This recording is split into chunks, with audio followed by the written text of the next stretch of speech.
He was an American self-help author and motivational speaker. His first book, The Erroneous Zone, is one of the best-selling books of all time with over 35 million copies sold worldwide. He spent most of his early life up until the age of 10 in an orphanage on the east side of Detroit after his father walked out on his family. He's Wayne Dyer, and here are his top 10 rules for success.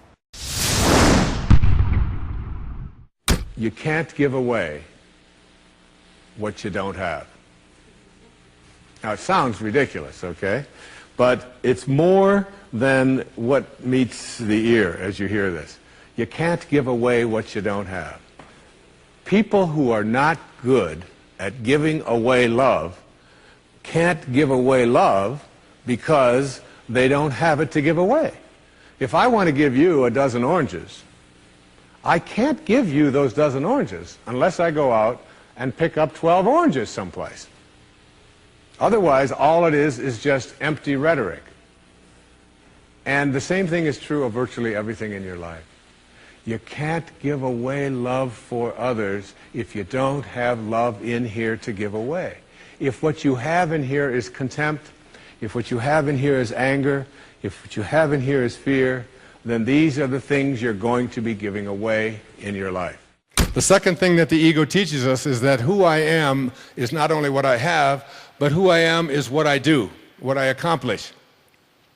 And so we spend a big hunk of our lives believing that the way that we become, quote, successful, happy, fulfilled, self-actualized, whatever it might be, is on the basis of what I accomplish, what my resume looks like, how many promotions I get. And so we send our children off to school and we ask them to learn to identify themselves on how much they get and what they accomplish. Your grades become more important than what it is that you are studying. What you own, what clothes you wear, what labels you have, and so on. And we become obsessed with this kind of absurdity.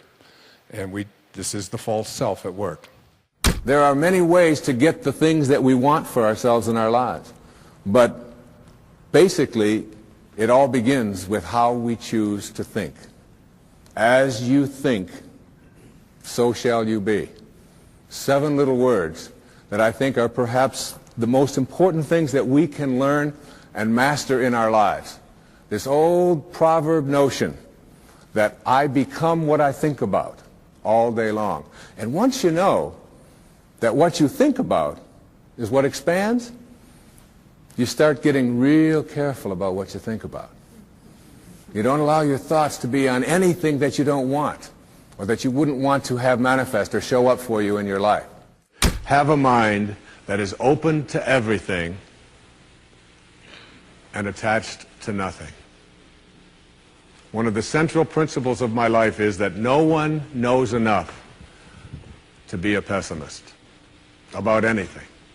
And that each and every one of us, when we close our mind to what is possible for us or what is possible for humanity, closes off the genius that resides and lives in each and every one of us. Having an open mind doesn't necessarily mean finding fault with all of the things that you've been taught by others. It means opening yourself up to the potentiality and the possibility that anything and everything is possible.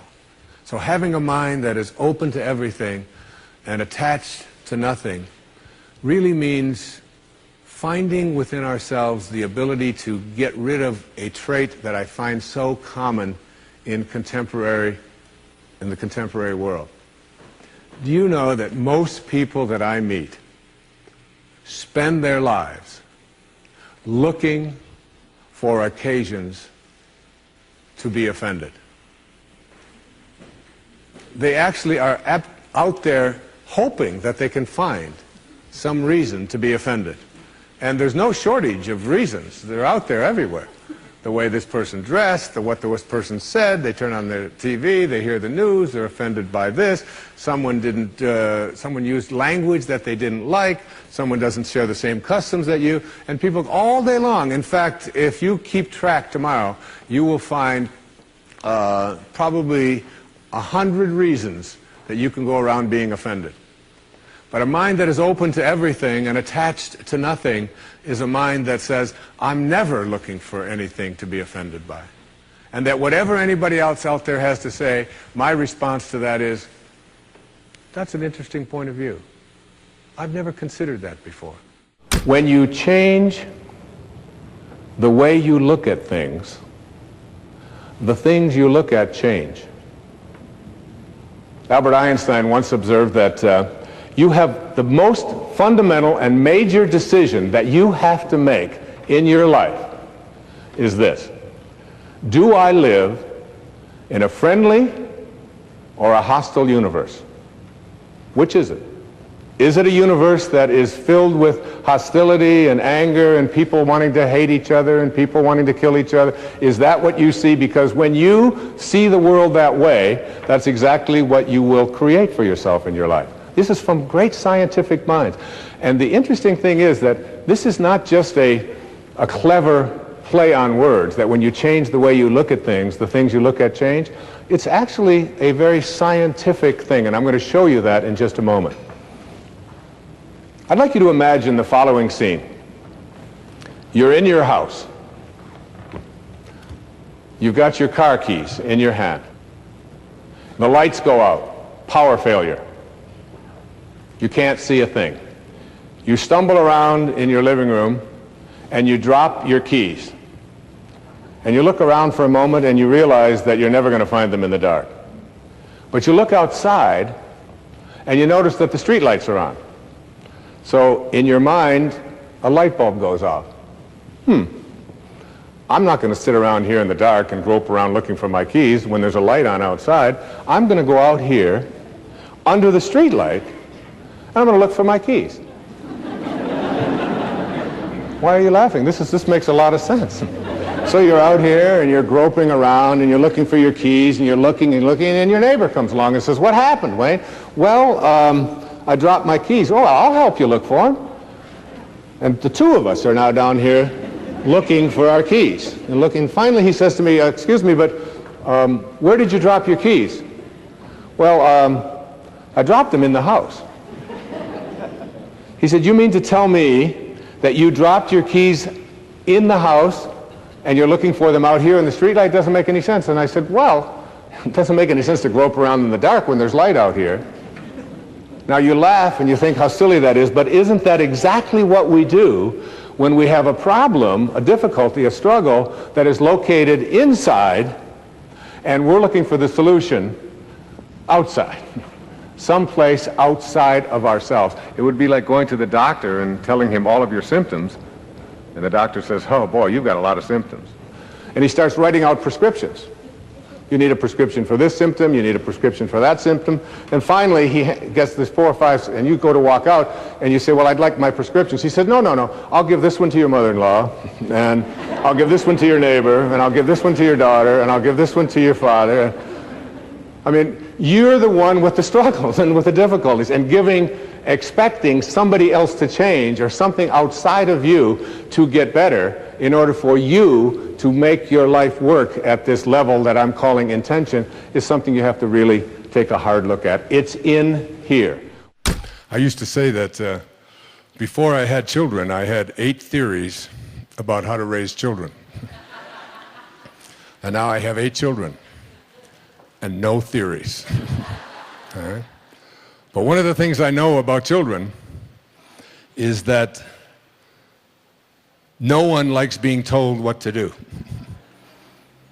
And this isn't just children, this is all of us. One of my favorite songs is a song from when I was back in high school. Oh, give me land, lots of land, and the starry skies above. Boy, you know it. Don't fence me in. Don't restrict me.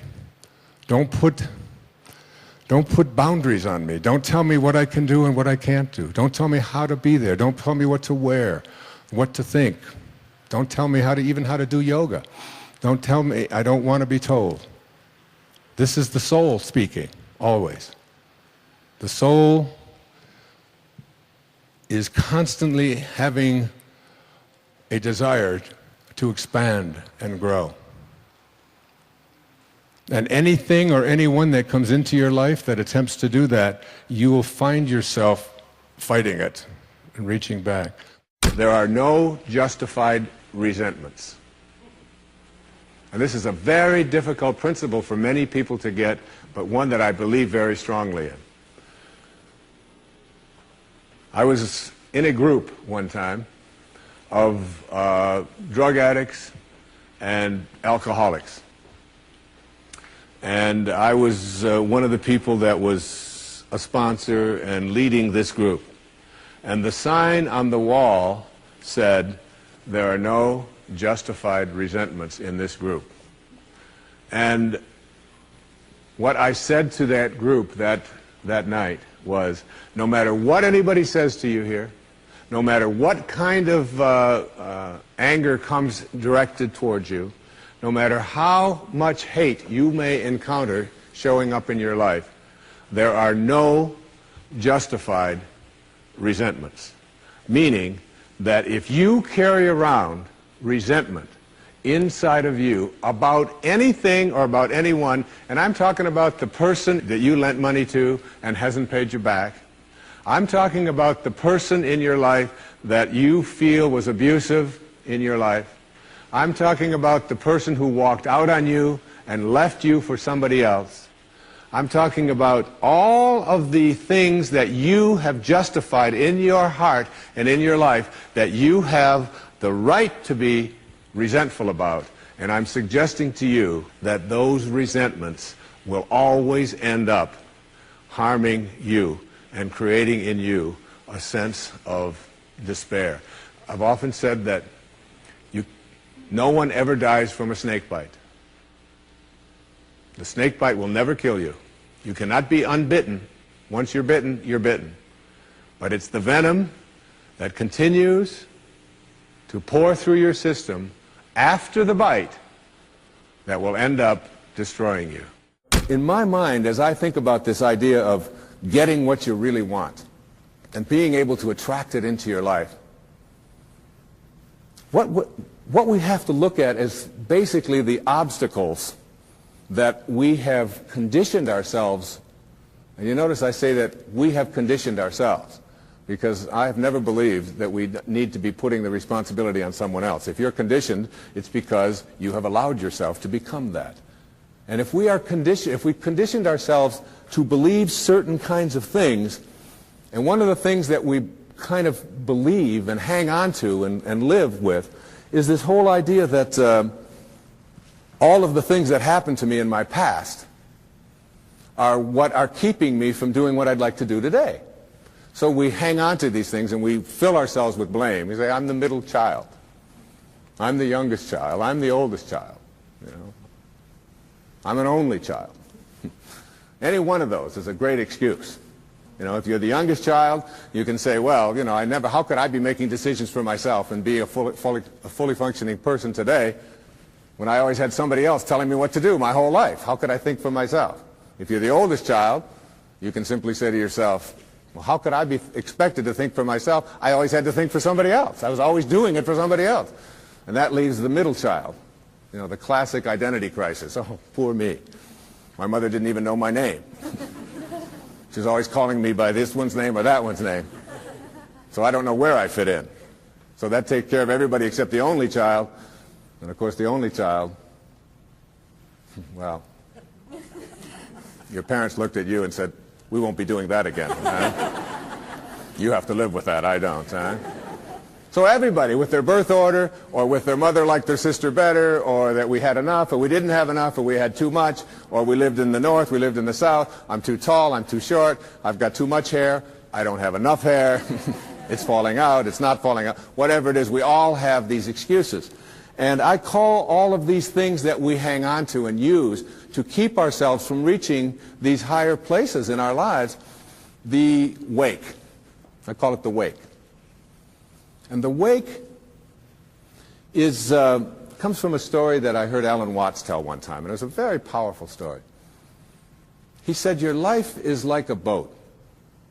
and it's heading up the river at, say, 40 knots. All right? And as it's going, you are somehow able to metaphorically stand on the stern, the back of the boat, and look down into the water. Now there goes your life in this direction, and you're standing here and you're looking down into the water. And you ask yourself these three questions. The first question, what is the wake? What is it? What is this thing that you see? And the answer, the wake is the trail that is left behind. That's what it is. Nothing more, nothing less. It's the trail that is left behind. Second question to ask yourself in this little metaphor, what's driving the boat? What's making this thing go in this direction? The answer, the present moment energy that's being generated by the engine, and nothing more. That's the only thing that's making the boat go in this direction. And in this little scene, this means it's the present moment thoughts that I have and how I am using them that is making my life go in this direction, and nothing more.